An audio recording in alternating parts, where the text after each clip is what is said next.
February 2026, the flight paths over a massive section of El Paso, Texas, vanished from civilian radar up to 18,000 feet. The disruption grounded or canceled 14 commercial flights and forced medical evacuation helicopters to navigate around an invisible, unannounced wall in the sky. This blackout was caused by a military-grade anti-drone laser deployed near Fort Bliss, operating without any notification to the Federal Aviation Administration. Because two federal agencies failed to coordinate, a domestic defense deployment accidentally paralyzed a major hub of civilian infrastructure. The decision to deploy that laser was driven by a massive influx of unauthorized drones swarming the southern U.S. border. In the final 6 months of 2024 alone, officials detected more than 27,000 unauthorized drone incursions within 500 meters of the borderline. Security forces increasingly rely on directed energy weapons, systems that use highly focused light to disable targets, to manage this volume. However, firing these beams into regulated domestic airspace is a direct violation of aviation safety protocols.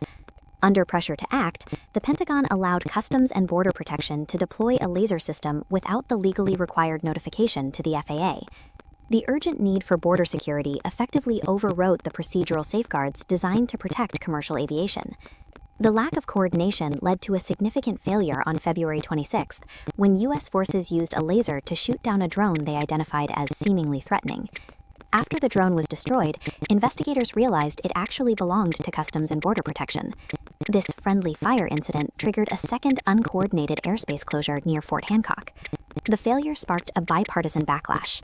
Senator Tammy Duckworth characterized the communication breakdown as a systemic issue within the current administration. Senator Ben Ray Lujan also demanded accountability, questioning why travelers were subjected to sudden chaos without any coordination between the military and local officials.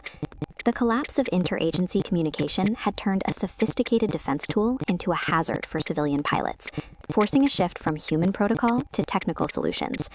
On March 7th, the Pentagon and FAA began joint testing at the White Sands Missile Range. This collaboration, led by Joint Interagency Task Force 401, aims to establish permanent safety rules for laser deployment. The first priority is aircraft safety assessments. These tests measure how powerful lasers physically impact the materials and electronics used in commercial aircraft. They validate automated shutoff systems. As shown here, if a commercial flight intersects the laser's trajectory, the system instantly kills the beam. Engineers also analyze eye safety physics, mapping the exact light scatter radius to ensure high-altitude pilots are never exposed to stray laser energy. Since human notification systems failed, the military is now engineering automated guardrails to physically enforce the boundaries of civilian airspace. There is significant financial momentum behind these systems. The counter-UAS market, which focuses on detecting and neutralizing unauthorized drones, is projected to reach $60 million by 2029. However, even the most advanced laser is strategically useless if regulatory uncertainty and unannounced airspace closures prevent it from being operated safely. These recent failures reflect a much broader pattern. National safety boards have recently identified a consistent failure between military and civilian agencies to share the critical data needed to prevent mid-air collisions. For defense contractors, the engineering of the laser is now less of a hurdle than the bureaucratic friction of domestic airspace management. Invisible directed energy defenses are becoming permanent fixtures around U.S. borders, airports, and critical infrastructure. This creates a more complex environment for commercial drone operators and civilian pilots, who must now coordinate with a heavily militarized airspace system.